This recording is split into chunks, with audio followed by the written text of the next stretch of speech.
लोगों लोग जो कह रहे हैं, अब हम उस चक्कर में आने वाले नहीं है। लोगों ने बहुत समझाया, अरे उनको राष्ट्रपति बना देंगे, अरे उन्होंने ये कह दिया। बहन जी ने जितना काम मुसलमानों के लिए किया है किसी सरकार ने नहीं किया है। सवारी करेंगे एकदम 100%। अब की हाथी की सवारी होने वाली है और किसी के बहकावे में नहीं आएंगे। आदमी निकले यार। भाई साहब, भाई हमारे बड़े भाई सामने खड़े हैं, मैं इनकी बात को जो है जवाब देना चाहता हूं। भाजपा सही मायने में उत्तर प्रदेश में थक चुकी है। ये एक ठगी पार्टी है, इतना थक चुकी है कि इनके पार्टी में इनके कार्यकर्ता सुरक्षित नहीं है। बताइए, उपाध्याय जी मारे जा रहे हैं। अरे यार, एक आम आदमी की बात क्या करें, जब कार्यकर्ता मारा जा रहा है, पुलिस वालों को तुमने जो है वर्दी बना के अपने गुंडे भर दिए उसमें।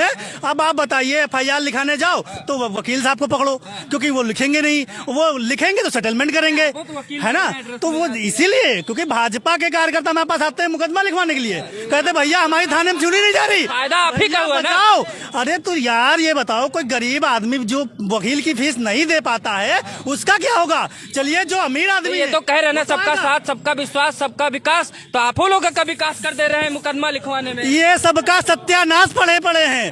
और सुनिए, बिहार में अभी इनका बंटाधार होने वाला है, उसके बाद 27 में यहाँ खिसकेंगे। फिर वहाँ तो है ही नहीं, लड़ ही नहीं रही है। अरे आप आकाश आनंद जी को देखिए, एक एक विधानसभा सीट पे 10,000 20,000 लाखों की भीड़ जुटा रहा है। निकालती एक बार लाती, एक बार निकालती, एक बार लाती। देखिए, वो तो भाई वो तो पार्टी का सिस्टम है। पार्टी में कोई ऊपर जाता, कोई नीचे कंफ्यूज हो जाते हैं ना, एक बार बाहर करो फिर अंदर लाओ। इसमें कंफ्यूज होने वाली बात ही नहीं है। जो जैसी मेहनत करेगा उसको वैसा पद मिलेगा। अब आकाश आनंद जी ज्यादा मेहनत कर रहे हैं, उनको बड़ा पद मिल गया। आकाश आनंद जी 50,000 की युवा प्लस रैली देखिए। आप तो न्यूज वाले हैं, आप तो यहाँ नहीं, आपका चैनल बिहार में, पहले बिहार देखिए जाकर के। 11 तारीख से लेकर के लगातार 20 तारीख तक माननीय श्री आकाश आनंद जी, हमारे नेशनल कोऑर्डिनेटर का प्रोग्राम लगा हुआ है, और उनकी हर रैली में 50,000 से ज्यादा जनता भीड़ जुटा रही है। और माननीय बहन कुमारी मायावती ने संकनात कर दिया है कि 9 अक्टूबर को माननीय श्री काशीराम जी की पुण्यतिथि पर आकर के, अभी तक क्या था, बहन जी अपने कार्यालय पे मानव साहब को पुष्पांजलि पे अर्पित करती थी। आराम नहीं करती, हमारे यहाँ बूथ पे काम होता है। इतने दिन से डिबेट करा रहा हूँ, 2-3 दिन से दिख रहे हैं आप। जैसे भाजपा कहती है, अब दिखने लगी ना, लग रहा है ना।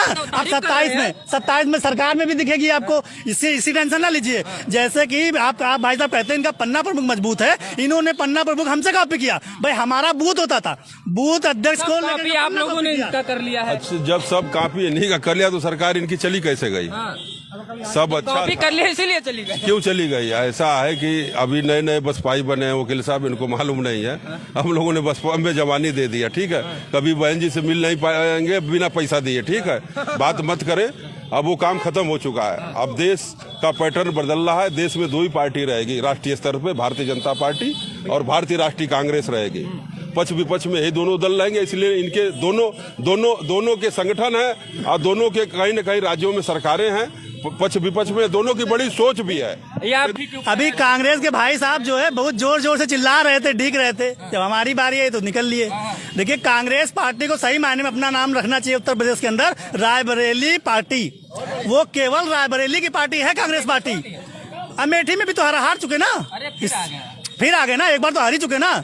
इसका मतलब वहां तो गढ़ चला ही गया। ये तो कहिए, दुआ मनाए हम लोगों का, दुआ मनाए सबका, दुआ मनाए सबसे ज्यादा समाजवादियों का, कि जिनके कंधे बैठ करके ये चल रहे हैं। अगर वो पॉलिसी है भाई, पॉलिसी जनता भले ना समझे, लेकिन पॉलिसी, कौन सी पॉलिसी। आप सोचिए, उत्तर प्रदेश से खत्म हो गए तो पॉलिसी बताते रहे। आप बताइए, बसपा बनने की जरूरत क्यों पड़ी भाई। कांग्रेस हम पार्टी बड़ा नारा दिए हैं, वोट चोर, वोट चोर, वोट चोर, वोट। ये बताइए, क्या ईवीएम इनके समय में नहीं थी। ईवीएम तो कांग्रेस लाई ना। आप बताइए, कांग्रेस जहाँ पे खुद की सरकार है, पहले वहाँ ईवीएम बैन करे। जहाँ खुद की सरकार है वहाँ ईवीएम ईमानदारी जीतते हो। वहाँ जहाँ मतलब खुद की सरकार है वहाँ ईवीएम ठीक है, वहाँ आवाज नहीं उठाओगे। जहाँ भाजपा सरकार है वहाँ कहोगे ईवीएम खराब, बेईमानी करते हैं। तो पहले कांग्रेस ये डिसाइड करे। देखिए, किसी भी व्यक्ति का या समाज का परिवर्तन खुद से होता है। पहले आप खुद में बदलाव लाइए, फिर अपने परिवार को बदलिए, फिर मोहल्ला बदलिए, फिर समाज बदलने निकलिए। राष्ट्रपति का चुनाव हुआ अभी हाल में, 427 सांसद थे भाजपा के, 452 कांच में वहाँ कौन सी चोरी है। ये चोरी नहीं की इनके सांसदों का, आप लोग क्यों चोरी की? सांसद को चोरी की है, जानती है।